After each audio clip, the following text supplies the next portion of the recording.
My started early as in Boy Scouts, and I was a Boy Scout and worked my way up through the ranks to be an Eagle Scout. But along with that means that you spend a lot of time outdoors. I camped and got all the merit badges, camping, hiking, canoeing, all the things that are required. But it was always, I loved being outside. Went through my college days, got degrees and such, and started a business and built the business up to a large technology company. So I was kind of the opposite of being outdoors. I was a computer geek.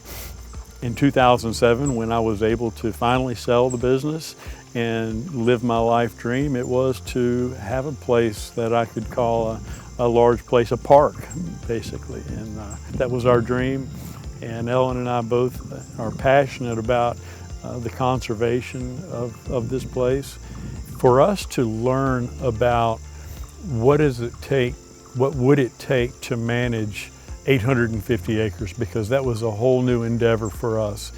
And we reached out to as many resources as we could, from forestry to biologists that helped us with how to spray, how to treat the invasives, what is the best approach to creating the habitat, to foresters. And the foresters would help us with thinning, planting, all the things that a forester does. So we reached out to as many resources because it was all new to us. Our primary treasure forest objective is in creating habitat, wildlife habitat from deer, turkey, and quail. The second objective would be just for aesthetics. We're not in the timber business, so to speak. We'll thin as we need to, as we're told to by our foresters. We had a double whammy last year. We had Hurricane Sally and Hurricane Zeta amongst the COVID pandemic. We lost over 1,000 trees down from Sally. We took 100 truckloads of mostly pulpwood out, and we still have 100 loads on the ground still. It was devastating. So Sally either pushed them down or leaned them over, and Zeta took care of them after that. And we're still in a cleanup mode. Our timber population now, post-hurricane, is a lot less than it was pre-hurricane. We just planted 32,000 pines, a mixture of loblolly and longleaf. But prior to the hurricane, out of 850 acres, about 400 acres was loblolly, 200 acres longleaf, and then about 100 acres of hardwoods encompassing through the bottoms, and the rest of it are fields and in the yard and so forth.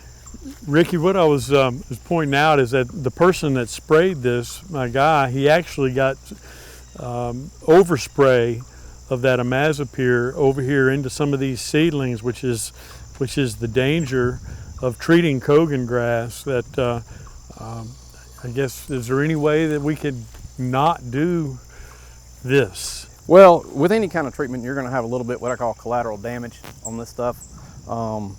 Obviously, the way it looks as if he probably saturated these volunteers, so to speak. Yeah. It's not that big of a deal. Typically, when you spray this time of year in the springtime, that herbicide takes a lot harder effect on things because they're trying to uptake nutrients and so forth. So, but that's no big deal. Around the oaks, though, we especially try to be careful around some of the big oaks. We've got some 400-year oaks on the property, and so if that were to, it wouldn't take much to kill a 400-year-old oak. Definitely, that's where sometimes it's good to just use basically a Roundup type herbicide and maybe leave the imazapyr out.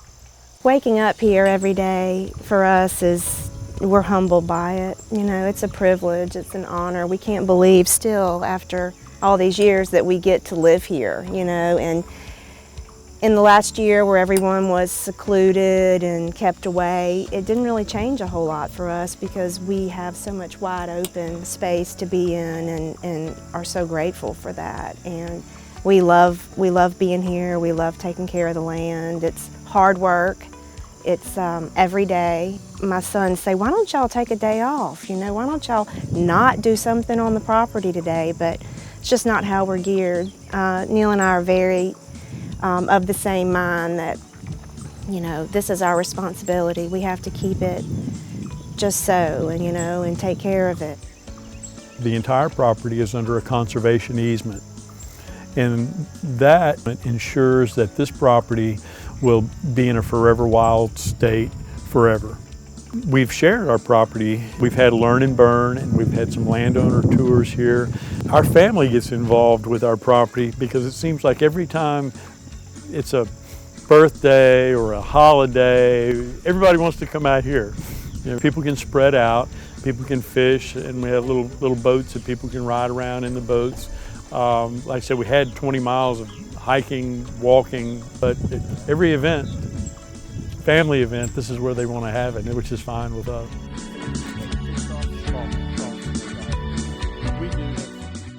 The driving factor in why we put all the effort and spend all the money to do it, I guess I could say that it goes back to as a boy, and to have conservation, to care about, you know, God's outdoors and to take care of it. And that's our stewardship, that is our responsibility.